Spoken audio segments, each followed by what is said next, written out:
Sumainyo ang Panginoon. At sumaiyo rin.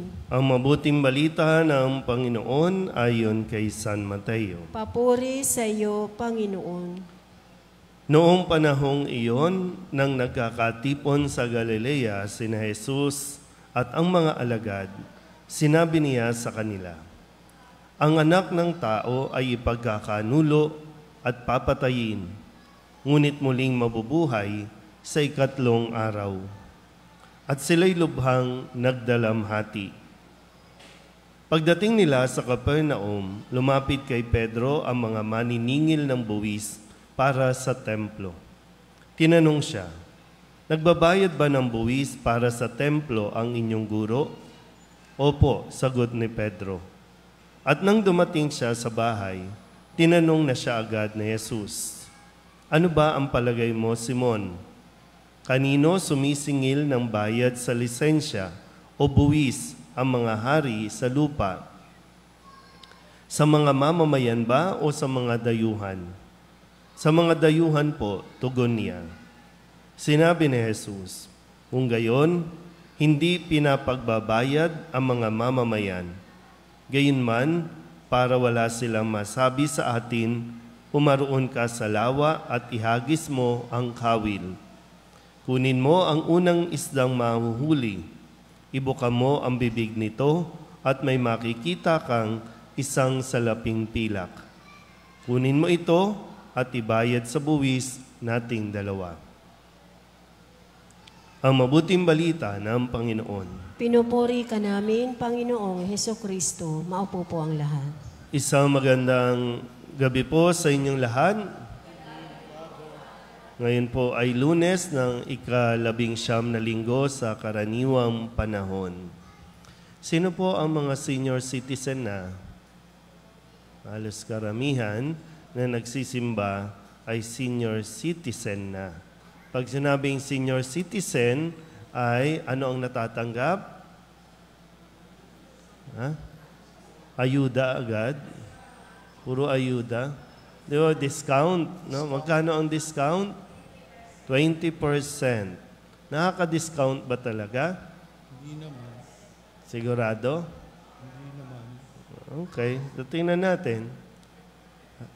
Kasi bilang mamamayan, no? Bilang mamamayan, mula bata hanggang sa pagtanda, hanggat nabubuhay ka sa mundong ito, hindi maiaalis sa atin at hindi dapat nating isipin na wala na tayong responsibilidad sa lipunan. Hanggat nabubuhay tayo, hanggang nakatira tayo sa mundong ito, kung saan mang lugar tayo, meron pa rin tayong responsibilidad na tumulong sa ating pong pamayanan. Siyempre, ibang usapin po, no, yung tinatawag natin na tulong o yung tithe o yung ikapo na ibinibigay natin sa simbahan. Pero dito, pagtuunan natin ng pansin muna yung ating obligasyon sa lipunan. Hindi natin po pwedeng sabihin, taga-simbahan ako, kaya hindi ako dapat magbayad ng buwis. Pananagutan yan. Kaya nga sa mga bata pa lang, pinapaunawa na natin. No? Bata pa lang, nakikibahagi na yan. Kasi bawat laruan na binibili mo, no, sa kung saan man, ay may kaakibat yan na buwis. At yung buwis na yan ay napupunta sa gobyerno, i-corrupt man nila o hindi, no, pero obligasyon ng bawat isa na panagutan o pananagutan na magbayad tayo ng buwis. Pag bumibili ba kayo ng pagkain, halimbawa sa mga fast food, doon ba sa resibo nakalagay bata ang kakain kaya walang tax? Hindi naman. Nandoon sa total yung mga tax. Magrereklamo ba tayo? Hindi. Kasi dapat alam natin na pananagutan natin yan.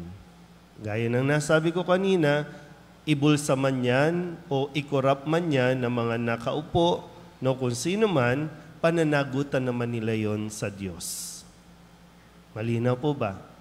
Kaya nga, no, sa ating ebanghelyo, kung maririnig po ninyo, matapos po na sabihin ni Jesus na ang anak ng tao ay ipagkakanulo, papatayin, muling mabubuhay sa ikatlong araw. Tapos sabi dito, labis silang nagdadalamhati. Biruin nyo, no? Nagdadalamhati. Tapos anong biglang itatanong? Nagbabayad ba kayo ng buwis? Ano ba, kayo po, no? Nasa burol, nasa lamay, malungkot ang sitwasyon. Biglang mayroong, nagbayad ba kayo ng buwis? Pero anong reaksyon ni Jesus? Sige, humuli ka ng isda, may makukuha kang pilak, ibayad mo sa atin. Hindi titigil at hindi tumitigil yung responsibilidad natin sa lipunan.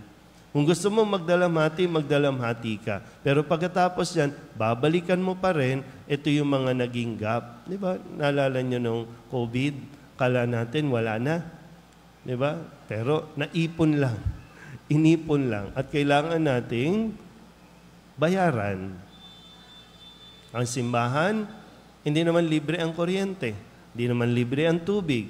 Magbabayad pa rin tayo. So, responsibilidad natin ito na itinuturo din ni Jesus. Kung paanong si Jesus ay nagpasakop, kahit hindi naman, pero para mas maging maunawaan ng mga alagad, no, na kabahagi pa rin sila ng lipunan, kailangan magbayad pa rin ng buwis.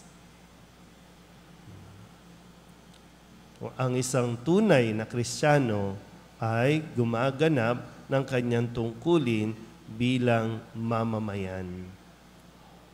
Hindi pwedeng palasimba tayo, pero nandadaya naman tayo sa ating mga tax. Hindi pwedeng nagpi-praise the Lord tayo, pero lagi naman tayong humahanap ng dahilan para hindi tayo makapagbayad. Pero pagdating sa mga discount, gusto natin na may discount.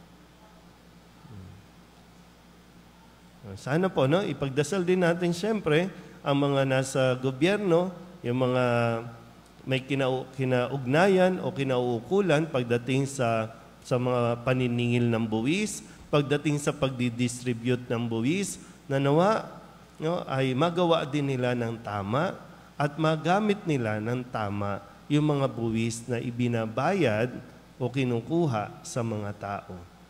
Kasi yan ay isang araw pananagutan natin sa Diyos. Amen? Amen.